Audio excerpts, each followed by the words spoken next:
नमस्कार, मैं हूं आपके साथ आशा सरमाल। आप देख रहे हैं रिपोर्टर, और रिपोर्टर में आज हम सबसे पहले आपको दिखाएंगे किस तरह से कश्मीर के अंदर सूरत हाल है। सनम एजाज के पास चलेंगे, क्या कुछ जानकारी दे रहे हैं, देखिए।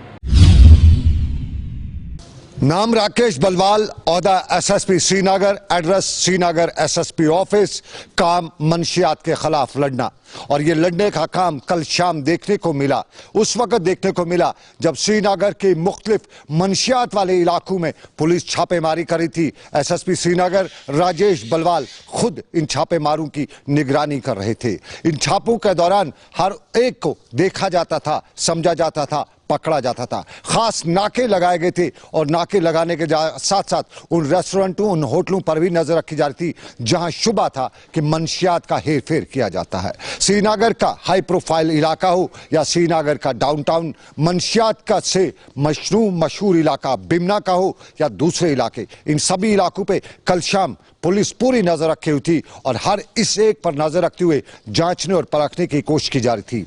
पिछले 2 महीने के दौरान श्रीनगर में बताया जाता है कि मंशियात पर पूरी रोक लगी है, और ये रोक किसी और ने नहीं, खुद एसएसपी राकेश बलवाल ने लगाई है। और राकेश बलवाल के इस कारनामे को सुर्खी से लिखा भी जा सकता है। जिस तरह से अब मंशियात फरोशों की या मंशियात वालों की जुबान और हलक सब तंग हो चुका है, उसको देखने और समझने के बाद कह सकते हैं कि श्रीनगर से मंशियात का खात्मा होगा और अनकरीब होगा।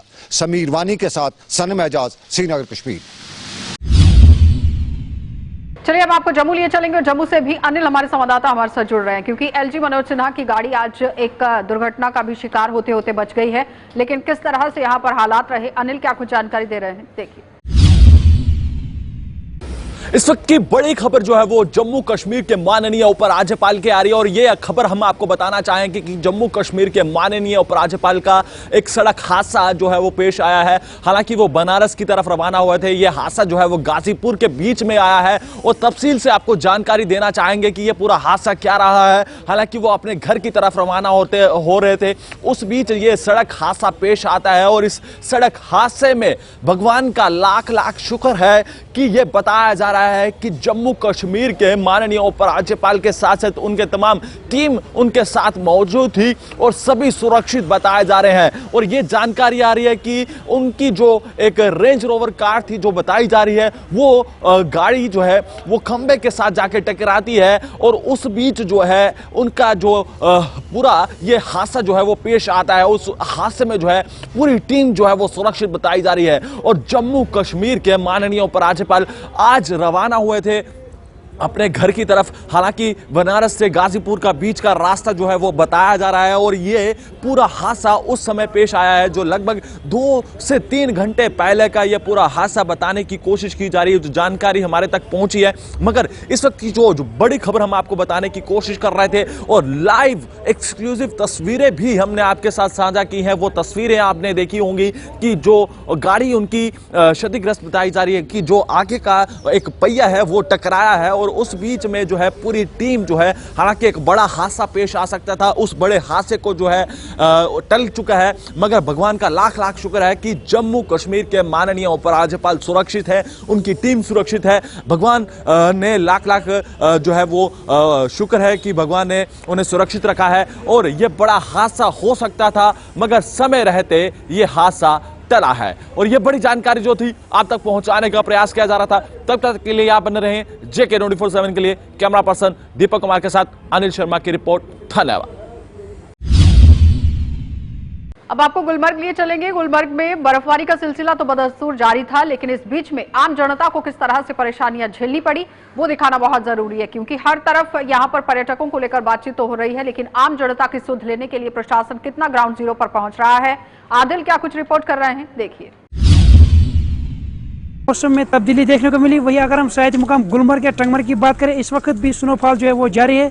कहीं ना कहीं जो यहाँ का आम जीवन है वो अस्त व्यस्त नजर आ रहा है, लेकिन यहाँ पर जो बाहर से पर्यटक आ रहे हैं वो कहीं ना कहीं इस बर्फबारी का खूब आनंद लेते हुए यहाँ पर जो है नजर आ रहे हैं।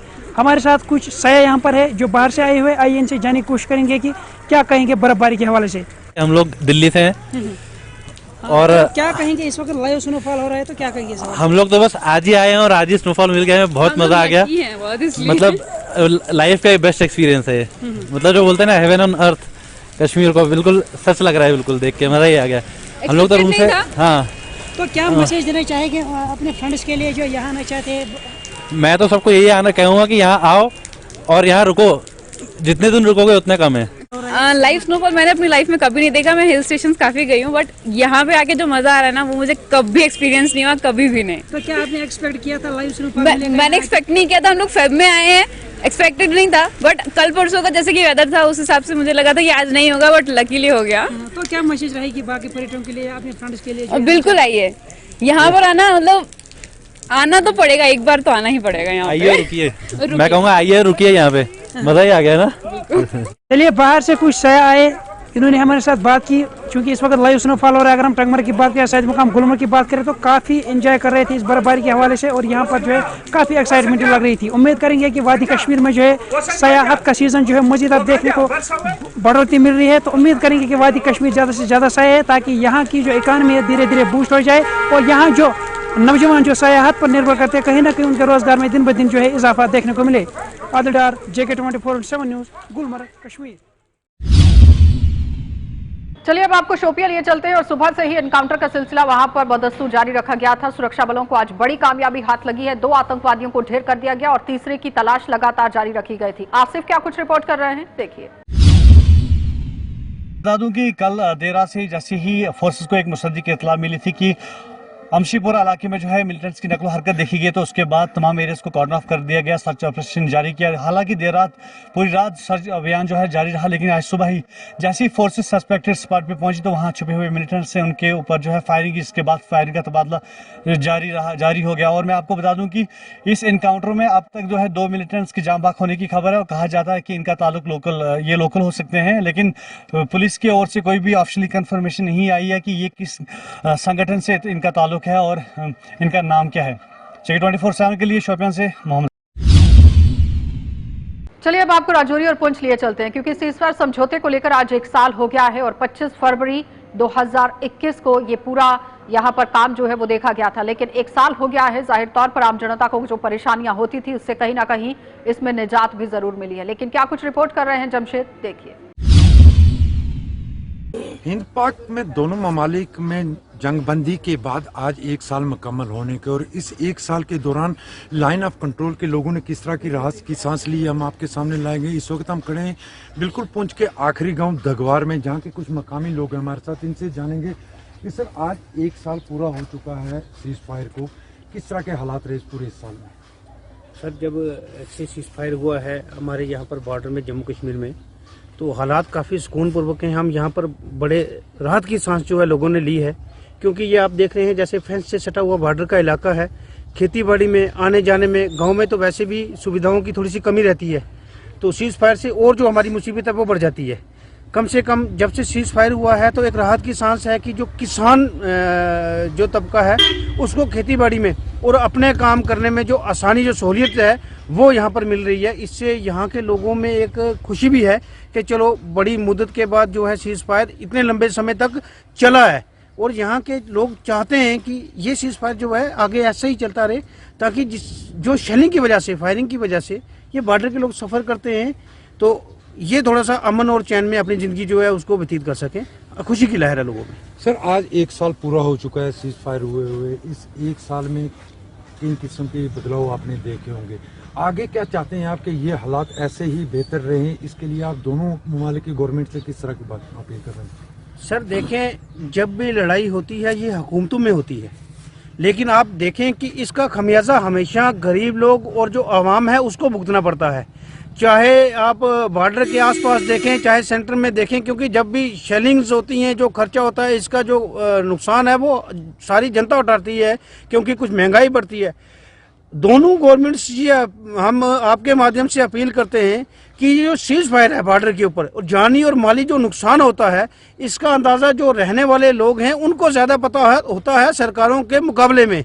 हम दोनों गवर्नमेंटों से अपील करते हैं कि इसको ऐसे ही बहाल रखा जाए, ताकि जो गांव में गरीब तबका है, दूर दराज के जो लोग हैं, ये अमन और चैन से अपनी ज़िंदगी जो है उसकी गुजर बसर कर सकें। सर आपके माध्यम से यही है कि इसको ऐसे ही चलाएं, क्योंकि पिछले 1 साल में बड़ी राहत की सांस ली है। जो गरीब लोग हैं उन्होंने महसूस किया है कि देखो वो अपने कामों को बड़े आसानी से अंजाम दे पा रहे हैं। नहीं तो एक डर का और दहशत का माहौल जो है वो बॉर्डर एरिया में हमेशा बना रहता है शेलिंग की वजह से। लेकिन चलो है कि अब थोड़ा सा अमन की वजह से थोड़ा चैन की सांस ले रहे हैं। बिल्कुल, आप देख सकते होंगे कि एक साल मुकम्मल होने के बाद लोगों में राहत की सांस ली। हमारे साथ एक सीनियर सहाफ़ी हैं जिन्होंने लाइन ऑफ कंट्रोल के रहने वाले और काफ़ी इन इलाकों को कवर करते नजर आए हैं। बल साहब, एक साल सीज फायर को होने जा रहा है, आप खास करके इन लाइन ऑफ कंट्रोल का काफ़ी कवर करते रहे हैं। इस एक साल में कितना बदलाव देखा आपने लाइन ऑफ कंट्रोल? जी बिल्कुल, आपको बता दें काफ़ी बदलाव देखा है हमने। अगर हम पहले की बात करें तो यहाँ पे हम खड़े हैं, यहाँ पे खड़े नहीं रह सकते थे क्योंकि किसी टाइम भी पाकिस्तान की तरफ से जो गोलाबारी की जाती थी। और ये लास्ट जो गांव है दिगवार का, ये वो गांव है, यहाँ पे अक्सर पाकिस्तान की तरफ से सबसे ज़्यादा जो गोलाबारी होती थी और काफ़ी यहाँ पे नुकसान हो जाता था और अक्सर लोगों को यहाँ से दूसरी जगह जो सुरक्षित जगह है वहाँ पर शिफ्ट होना पड़ता था। लेकिन जब से आज 25 तारीख है और आपको पता ही है कि आज एक साल पूरा हो रहा है और इसमें सबसे बड़ा बदलाव ये हुआ है कि इस बार जो आप खेती बाड़ी देख रहे हो किसानों की, वो पैदावार काफ़ी अच्छी है। क्योंकि पहले किसान खेतों में काम नहीं कर पाते थे, कि जब भी वो खेतों में आते थे तो अक्सर पाकिस्तान की तरफ से गोलाबारी की जाती थी और जिससे उनका काफ़ी नुकसान होता था। लेकिन इस बार वो दिन हो जा रहा तो बड़े आराम से अपने खेतों में काम कर रहे हैं और इस बार जो फसल की जो पैदावार वो भी काफ़ी अच्छी है। और उसके साथ जो गांव हैं, जो सीमावर्ती गांव हैं, उनमें डेवलपमेंट काफ़ी हो रही है जो पहले नहीं हो पाती थी। क्योंकि डेवलपमेंट इस वजह से नहीं हो पाती थी कि अक्सर यहाँ पे सबसे ज़्यादा गोलाबारी होती थी और अब की बार जो डेवलपमेंट काफ़ी हो रही है और यहाँ के लोग काफ़ी खुश हैं। बल साहब, आपने इस एक साल में काफ़ी बदलाव देखा क्योंकि आप काफ़ी अरसा से साहब से जुड़े हुए हैं, आपने काफ़ी बॉर्डर को कवर भी किया। इस एक साल में जिस तरह ये उम्मीद की जा रही थी, क्योंकि इससे पहले भी सीज फायर हुआ, तब भी सीज फायर की खिलाफ वर्जियाँ देखने को मिलती रही, लगातार देखने को। इस एक साल में और पहले में जो आज बदलाव देख रहे हैं आप सीज फायर में हुआ है, आप किस उम्मीद से हैं कि आगे किस तरह का माहौल रहेगा? इसी तरह का माहौल देख सकते हैं आप दोबारा? जी बिल्कुल, अगर हम पिछले एक साल की बात करें तो आज एक साल, आज 25 फरवरी है और एक साल पूरा हुआ और इसमें कभी भी ऐसी कोई घटना नहीं घटी कि जिससे लोगों में कोई परेशानी हो। हाँ, अब जैसे हालात बदल रहे हैं, जैसे यूक्रेन और जो रशिया का, हाँ वो वहाँ पे है, अगर ये लड़ाई वर्ल्ड वार की तरफ जाती है तो यहाँ भी लोगों को, जो यहाँ के जो सीमावर्ती लोग हैं, उनमें ये डर है कि कहीं फिर से बॉर्डर ना खुल जाए और ऐसा नहीं होना चाहिए। और यहाँ पे जिस हिसाब से अभी डेवलपमेंट चल रही है वो काफ़ी अच्छी डेवलपमेंट है और लोग यहाँ के काफ़ी खुश हैं। ये हमारे साथ एक मकामी और एक सीनियर सहाफ़ी थे। पहले हम आपको ये मंजर दिखाते हैं आज इस गांव के अंदर का। पूरे हरे भरे खेत आपको पूरी तरह नजर आएंगे क्योंकि बिल्कुल ये सामने वाला जो जंगल हम दिखा रहे हैं, इसके पिछले इलाके जो पाकिस्तान के पड़ते हैं, जिस तरह से शेलिंग की जाती है इन गाँव पर, आज ये पूरे खेत हरे भरे खेतों के आगे आपको बच्चे खेलते नजर आएंगे। ये पूरे हरे भरे खेत और हरियाली है। हालांकि सीज फायर के दौरान जब यहाँ सीज फायर की खिलाफ वर्जियाँ होती थी, इन खेतों के अंदर कई शेल गिरे और ये इलाके पूरी तरह अफेक्टेड रहते थे। सबसे ज़्यादा अफेक्टेड रहने वाला पुंछ का ये इलाका है दिगवार, जहाँ सबसे ज़्यादा पाकिस्तान की तरफ से नाजंग माहदे की खिलाफ वर्जियाँ की जाती थी। और आज पिछले एक साल से राहत की सांस लोगों ने ली और सीज फायर को आज एक साल मुकम्मल हुआ और उसकी नतीजा आप देख सकते होंगे कि आज ये खेत हरे भरे नजर आते हैं। नहीं तो यहाँ पे किसान आपको दूर दूर तक नजर नहीं आते थे। ये पूरा जो बॉर्डर बेल्ट मैं आपको दिखा रहा हूँ, ये पहाड़ी इलाका जो इसके पीछे पूरा पाकिस्तान है, जहाँ से हमेशा शेलिंग की जाती थी और आज ये खेत हरे भरे हैं और लोगों को उम्मीद है कि ये सीज फायर आगे भी इसी तरह चलता रहेगा। हालांकि जिस तरह ये इलाका भी हम आपको दिखाते हैं, लोग आपको घूमते यहाँ नजर आएंगे, बच्चे खेलते आपको नजर आएंगे, वहाँ खेलते नजर आएंगे, खेत हरे भरे आपको पूरी तरह नजर आएंगे क्योंकि पिछले एक साल से इन लोगों ने राहत की सांस ली है, जिसके बाद सीज फायर हुआ है। और सीज फायर के बाद एक साल मुकम्मल होने को और इस एक साल में सीज फायर की कोई वारदात सामने नहीं आई, जिससे लोगों ने ज़रूर राहत की सांस ली। और आज लोग उम्मीद करते हैं कि दोनों ममालिक इस सीज फायर पर कायम रहेंगे ताकि ये लाइन ऑफ कंट्रोल के नज़दीक के जो लोग हैं वो राहत की सांस लेंगे। चलिए अब आपको कुलगाम लिए चलते हैं और कुलगाम में भी बर्फबारी का सिलसिला बदस्तूर जारी था। इस बीच में सड़कों से बर्फ हटाने का काम कितना चल रहा है और कितना हुआ है वो आपको दिखा देते हैं। तनवीर क्या कुछ अपडेट कर रहे हैं, देखिए। हुए थे जिसमें हम लोगों ने ट्रांसमिशन महकमे के साथ और बिजली महकमे के साथ हम लोगों ने इमरजेंसी रेस्टोरेंट सिस्टम खड़ा कर लिया है। 2 दिन से काम चल रहा है, पूरी रात भर काम चल रहा था और बाय इवनिंग मुझे लगता है वो सारे टावर्स फंक्शनल हो जाएंगे और हम लोग 100% इलेक्ट्रिसिटी कुलगाम में बहाल करेंगे। अगर आप बात करेंगे, पिछले 2 दिन से क्लियरेंस चल रही है और प्रायोरिटी 1 रोड जो है 100% कंप्लीट है, वायरस 80% प्रायोरिटी 2 की क्लियरेंस हो चुकी है। वगैरह जो बाकी गली कूचे जो छोटे छोटे रोड्स है म्यूनसिपल लिमिट्स में आते हैं उनको भी क्लियरेंस चल रही है और ऑलमोस्ट हो चुके हैं। और मुझे लगता है आज शाम तक 100% जो रोड कनेक्टिविटी वो रेस्टोर हो जाएगी। कि उनको जिस दिन बर्फ़ पहले दिन क्योंकि बहुत हैवी बर्फबारी हुई थी तो अगले दिन ही हम लोगों ने जो हमारे टीम्स हैं तहसीलदार्स जो तहसील लेवल पे वो इनफैक्ट हम लोगों ने रेस्क्यू ऑपरेशंस भी किए थे कुछ एरियाज़ में जहाँ DH पूरा डी के मर्ग में। और एवलांच वार्निंग हमारे टीम्स तो जाती रहती है और उनको लोगों को बोला जाता है जहाँ जहाँ पर ज़रूरत पड़ता है हमें कि उनको इवैक्यूएशन करने की ज़रूरत है वहाँ भी किया जाता है। एडवांस राशन हम 3 महीने का ऑलरेडी स्टॉक उनको दे चुके हैं हमारे पास। मुझे लगता है as of now essential commodity की कोई भी दिक्कत नहीं। रियासत के बाकी अजला की तरह जनूबी कश्मीर के जिले कुलगाम में भी हालिया बर्फबारी से पैदा शुदा सूरत हाल से निमटने के लिए जिला इंतजामिया मुतरक हुई है। आपको बताना चाहूँगा कि यहाँ पे मीर बाजार के मुकाम पर बिजली के 5 टावर तबाह हुए हैं और जो हंगामी बुनियादों पर काम जारी है। इन बातों का इजहार आज deputy commissioner Kulgam doctor Bilal Moinuddin Bhatt ने पुरहजूम प्रेस कॉन्फ्रेंस में इस बात का खुलासा करते हुए कहा कि आज शाम तक ही जिले के बेशतर इलाकों में बिजली बहाल की जाएगी और सड़कों पर बर्फ हटाने का काम जारी है। उन्होंने कहा कि दूर दराज इलाकों खासकर जो बर्फानी तोदे गिरने वाले इलाके हैं उनमें बाज़ाब्ता तौर पर पहले से ही अशियाई खुर्दनी की सप्लाई जो मुआफ़िर कर दी गई। आपको बताना चाहूँगा फिलहाल जिले की स्थिति यह है कि अभी फिर से बर्फबारी स्टार्ट हुई है। महकमे मौसमियात ने पहले आगाह किया था कि आज भी बर्फबारी होगी और जाहिर सी बात है अभी बर्फबारी स्टार्ट हुई। अगर इसी तरह बर्फबारी हुई तो यकीनन मुश्किलातें और भी बढ़ सकती है। जगह 24/7 के लिए मैं ग्राउंड जीरो से तनवीर वानी। और भी अलग अलग जिलों से हमारे संवाददाता हमारे साथ जुड़ रहे हैं, क्या कुछ पूरी जानकारी है देखिए। अब हमें बहुत मुश्किल से इस वक्त गुजरना पड़ता है। जैसे कि कुछ बर्फ़ गिरा है, हम नहीं कहे कि बर्फ़ गिरा है, बहुत बर्फ़ थोड़ा बहुत गिरा है, मगर अभी देख ले हमारे इस मार्केट में देख लीजिए ड्रेनेज सिस्टम जो है पूरा नाकारा है, पूरा फेल है। आप देख लीजिए पानी कितना जमा है हमारे मार्केट में, इसकी तरफ कोई ध्यान नहीं दे रहा है क्योंकि ये हब है, लाल चौक का हब है। ये स्मार्ट सिटी जो कह रहे हैं ना, ये स्मार्ट सिटी नहीं लग रही है, ये लग रहा है जैसा कि ये विलेज है। यहाँ इतना पोजीशन हमारी ख़राब है लाल चौक की। आप ज़रा इसे गौर से देखिए, मेहरबानी करके गवर्नमेंट से इस्तिदा करता हूँ कि आप थोड़ा बहुत देख लीजिए मार्केट में क्या पोजीशन है। हमारा पानी अंदर जा रहा है, आप इतना ख़राबी है मार्केट में, हर दुकान के बाहर पानी भरा है जैसे कि जहलम नज़र आ रहा है। इसलिए हम गुजारिश है कि हमारे इसको ध्यान दीजिए मेहरबानी करके। बहुत मुश्किलात आ रही है जो क्योंकि यहाँ पे जो ये ड्रेनेज सिस्टम है, यहाँ का ड्रेनेज सिस्टम बिल्कुल ही फेल है। क्योंकि ये तो पहले दिनों में इन्होंने ये मशीनें यहाँ पे स्टार्ट किए थे, लेकिन वो भी इन्होंने अब वो भी कुछ दिनों में ही उन्होंने फिर वो भी बंद हो गए। यहाँ पे तो इस टाइम ये देख लीजिए, यहाँ पे ये सारे रोड पे पानी भरा हुआ है, सारा यहाँ पे ये सारा फेल है यहाँ पे। और बर्फ भी यहाँ पे जो रोड इन्होंने अभी तक यहाँ पे रोड भी ये क्लियर नहीं कि ये मेन सिटी है जो लाल चौक की सिटी है, इसमें इन्होंने अभी तक ये पानी नहीं निकाला है।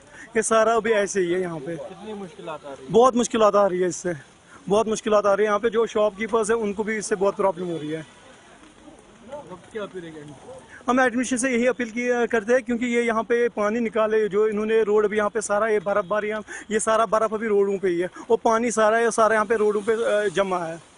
इसीलिए कि बर्फ़ तो हटने के बाद साइड में जमा हो जाती है, जमा है काफ़ी जगहों पे, तो इस वजह से मेल्टिंग के बाद ये जो है वाटर लॉगिंग का काफ़ी सारा इशू रहता है। तो हमने एक आइडेंटिफिकेशन की है, लगभग हमारे 75 ऐसे मेन एरियाज़ हैं शहर में जहाँ ये वाटर लॉगिंग का इशू रहता है। तो उन सभी जगहों पे हमने जो है अपनी टीम्स डिप्लॉय कर रखी हैं। इसके साथ साथ हमारे 85 जो डिवाटरिंग स्टेशन हैं उन सबको ऑपरेशनल रखा है, दे आर रनिंग, कि जितना भी पानी मेल्ट होके हमारे सम्प्स में आ जाता है उसको इमीडिएटली हम लोग डिवाटर करते हैं, उसको आउटफॉल के थ्रू बाहर भेज देते हैं।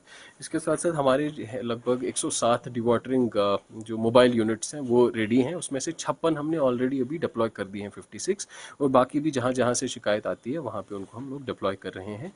इसके साथ साथ हमने अपने 8 शक्कर जटिंग मशीन्स उनको भी फील्ड में डिप्लॉय करके रखा है। शक्कर जटिंग मशीन्स में खुद का टैंक साथ में होता है, तो कई सारी जगह हैं जहाँ निकासी का कोई जो है पंप लगाने के बाद भी हमारा आउटफॉल कहीं अवेलेबल नहीं होता है, उन जगहों पे हम लोग इन शक्कर जटिंग मशीन्स को लगा रहे हैं ताकि इमीडिएटली वाटर को कलेक्ट करके फिर वो दूसरी जगह पे जो है अप्रोप्रिएटली डिस्पोज कर लेते हैं। साथ में we have also put in around 14 desilting machines को भी हमने लगाया है, कहीं कहीं अगर नाली ब्लॉक्ड है या कोई चोक्ड है, मैनहोल कोई चोक्ड है, उसको क्लियर करने के लिए। तो पूरी टीम लगी हुई है, जो हमारी से जो ड्रेनेज का विंग है वो सब ऑल द इंजीनियर्स SC से लेकर जो नीचे हमारे जेईज तक, जो हमारे सुपरवाइजर्स हैं, वर्कमैन तक हैं, they are all on ground ground और हम लोग इसको मॉनिटर कर रहे हैं। इसके साथ साथ मैं आपके वसादत से भी जितने भी लोग हैं उनसे गुजारिश करना चाहूँगा कि अगर आपके आसपास भी ऐसा कोई एरिया है जहाँ ये ज़्यादा प्रॉब्लम है तो तुरंत हमें इन्फॉर्म करें। हमारी जो कंट्रोल रूम हमारा है 24 घंटे ये चालू है, तो इस कंट्रोल रूम के नंबर भी मैं आपके साथ शेयर करना चाहूँगा। तो प्लीज़ हमें इन कंट्रोल रूम के नंबर्स पे आप लोग जो है you can contact us on these control room numbers. The numbers are 01942 474499। दूसरा नंबर है 01942 470465 और हमारा एक टोल फ्री नंबर भी है 1800 180 7038। तो इस पे आप हमारी टीम को भी जो है इन्फॉर्म कर दीजिएगा and we'll try our best to ensure कि जो हमारे लोगों को इनकन्वीनियंस नहीं हो, जल्द से जल्द इन सभी जगहों पे हम लोग प्रॉपर अरेंजमेंट करके। लगातार मुतअद्दिद इलाकों से जो है शिकायतें मौसूल हो रही कि वाटर लॉगिंग का इशू हो रहा है, जिसकी वजह से लोगों में काफ़ी मुश्किलातों का सामना देखा जा रहा है और लगातार ये शिकायतें भी आ रही है कि वाटर लॉगिंग की वजह से हमें चलने फिरने में मुश्किलातों का सामना आ रहा है। ये बात हमने SMC कमिश्नर आमिर अतहर से की, तो उनका कहना है कि हमने सुबह से ही अपने मैनर मशीनरी जो है काम पे लगाएंगे, क्योंकि हमें भी लगभग ये शिकायतें मौसूल हुई कि श्रीनगर के 75 इलाकों से जो है वाटर लॉगिंग का इशू आ रहा है। हमने उन इलाकों को जो आइडेंटिफाई भी किया है और वहाँ पर जो अपने मैन एंड मशीनरी को काम पे रखा है, वो लगातार इसको मॉनिटर कर रहे हैं और आने वाले कुछ दिनों में ये काम जो है ख़त्म हो जाएगा। आगे जाके हमें इस तरह के इनकन्वीनियंस देखने को नहीं मिलेगी। अगर हम सुबह से ही देखेंगे तो सुबह से ही लगातार कई जगहों पे जो है ये वाटर लॉगिंग का इशू आ रहा था, जहाँ पे बारिशों की वजह से या बर्फबारी की वजह से वाटर लॉगिंग हो रही थी, जिसकी वजह से लोगों को आने जाने पे मुश्किलातों का सामना करना पड़ता है। SMC कमिश्नर का कहना है कि हमने पूरी मशीनरी और पूरी फोर्स के साथ हमने ये काम स्टार्ट किया और आने वाले दिनों में ही ये सारा काम हम इशू क्लियर करेंगे और इस बात का पूरी तरह से ख्याल रखा जाएगा कि आगे आने वाले दिनों में इस तरह की कोई इशू नहीं होगा, ताकि लोगों को किसी तरह की प्रॉब्लम ना है और वो हैसल फ्री मूव कर सके। कैमरामैन खान मुदस्सिर के साथ मैं फैसल रियाज, JK 24/7 न्यूज़, श्रीनगर। अब आपको सोपोर लिए चलेंगे। सोपोर से भी नदीम हमारे संवाददाता हमारे साथ जुड़ रहे हैं, क्या कुछ पूरी जानकारी दे रहे हैं वो दिखा देते हैं। शुमाली कश्मीर के ज़िले बारामूला के सोपोर इलाके की अगर बात करें तो जो है सोपोर सुर्खियों में रहता है, क्योंकि अगर हम देखें उनका कहना है कि कई बार हमने भी जो है आला हुकाम तक बात पहुंचाने की कोशिश की, लेकिन एडमिनिस्ट्रेशन की जानिब से अगर हम देखें जो दावे किए जा रहे हैं कि आज होगा कल होगा, लेकिन ज़मीनी सतह पे अगर हम देखें तो ज़मीनी सतह पे जो है उस हिसाब से काम नहीं देखने को मिल रहा है, जिसके चलते जो है लोग काफ़ी परेशान नज़र आ रहे हैं। क्योंकि ड्रेनेज सिस्टम की बात करें, जो ड्रेनेज सिस्टम सोपोर के अंदर देखने को मिल रहा है परेशान देखने को मिल रहे हैं। लोगों का कहना है कि जो पैदल लोग जो चलते हैं वो पैदल नहीं चल पा रहे हैं मार्केट्स के अंदर, खासकर अगर हम इकबाल मार्केट की बात करें या अगर हम देखें जो डिग्री कॉलेज सोपोर के सामने जो कॉलेज रोड है वहाँ की बात करें या मेन चौक की बात करें, जगह जगह पे जो है अब पानी जो है वो जमा देखने को मिल रहा है। पानी जो है हर जगह पे मार्केट्स के अंदर जो है वो जमा हो चुका है, क्योंकि अगर हम देखें जो ड्रेनेज सिस्टम है वो कहीं नज़र नहीं आ रहा है। अगरचे एडमिनिस्ट्रेशन की जानिब से अगर हम देखें डिवाइडर्स बनाए गए हैं, क्योंकि ट्रैफिक मैस की वजह से जो एडमिनिस्ट्रेशन ने जो एक अच्छे कदम उठाए थे कि डिवाइडर्स बनाए गए थे, लेकिन उसी के चलते अगर हम देखें उसके बावजूद अगर हम डिवाइडर्स की बात करें, डिवाइडर्स जो हालांकि अगर जो डिवाइडर्स बनाए गए हैं, लेकिन साथ ही साथ अगर जो देखें एडमिनिस्ट्रेशन को चाहिए था कि वो वहाँ पे जो है एक ड्रेनेज सिस्टम साइड में जो ड्रेनेज सिस्टम जो है वो बनाया जाए, तो ताकि जितना भी बारिश का पानी या बर्फबारी का पानी जो जमा हो रहा है सड़कों पर वो उसको जो है निकलने के लिए कोई रास्ता मिल जाए। लेकिन अगर हम सोपोर की बात करें तो उन जो पानी जमा हो रहा है वो वैसे के वैसे ही है, क्योंकि उसको निकलने के लिए कोई जगह नहीं है, उसको निकलने के लिए जो है वो ड्रेनेज कहीं नज़र नहीं आ रहा है। तो उसके चलते जो है लोग काफ़ी सफ़र करते हुए नज़र आ रहे हैं, लोग पैदल नहीं चल पा रहे हैं। अगर हम बच्चों की बात करें, ट्यूशन्स की बात करें, बच्चे ट्यूशन नहीं जा पा रहे हैं, क्योंकि जो लगातार पानी जो है इकबाल मार्केट में जमा है। अगर हम बस स्टैंड की बात करें उसके सामने जो पानी जमा है, या अगर हम देखें जो डिग्री कॉलेज का रोड है वहाँ पर पानी जमा है, मेन चौक की बात करें तो वहाँ पर भी जो है पानी जमा है। तो इसी हवाले से जो है आज लोगों का भी यही कहना है कि एडमिनिस्ट्रेशन को चाहिए था कि इसके हवाले से जो स्टेशन को चाहिए था कि इस पे जो है काम किया जाए। हालांकि अगर देखें 2 महीने 3 महीने पहले भी जो है एडमिनिस्ट्रेशन ने ये कहा था कि जल्द से जल्द जो है इसके ऊपर काम किया जाएगा, ड्रेनेज साइड से जो है ड्रेनेज निकाली जाएगी और लोगों को जो है चलने में राहत मिलेगी। लेकिन 3 महीने बीतने के बाद भी जो है अभी जो है लोगों को कोई राहत जो है वो नहीं मिल पा रही है, क्योंकि लगातार जो है सोपोर की आवाम जो है वो सफ़र करते हुए नज़र आ रही। लोगों का कहना है कि हम एडमिनिस्ट्रेशन से गुजारिश करते हैं, हम एडमिनिस्ट्रेशन से रिक्वेस्ट करते हैं कि इस पे जो है जल्द से जल्द गौर खोज किया जाए ताकि सोपोर की आवाम को भी जो है राहत मिल सके। अब आने वाले वक्त में ये देखना होगा कि एडमिनिस्ट्रेशन कब जाग जाएगी और इसके अहकामात जो है वो उठाए जाएंगे। और तो फिलहाल आपने देखा कि शोपिया के अंदर किस तरह से आज सूरत हाल बनते हुए नजर आए। सुरक्षा बलों को बड़ी कामयाबी यहां पर हाथ लग रही थी, लेकिन जाते जाते आपको ये भी बताते चले कि लगातार एक अच्छी खबर जो है वो जम्मू कश्मीर के बच्चों के लिए भी, और साथ ही साथ आपको ये भी बताते चले कि पूरे देश के अभिभावकों के लिए, उन बच्चों के लिए जो यूक्रेन में फंसे हुए थे, क्योंकि भारत सरकार ने अब बीड़ा उठा लिया है। एयर इंडिया की फ्लाइट्स जो है वो आज यहां से रवाना होंगी और उन बच्चों को घर वापस लाया जाएगा और पूरा खर्चा भारत सरकार करेगी, जो कि एक बहुत ही उम्दा कदम भारत सरकार की तरफ से उठाया गया।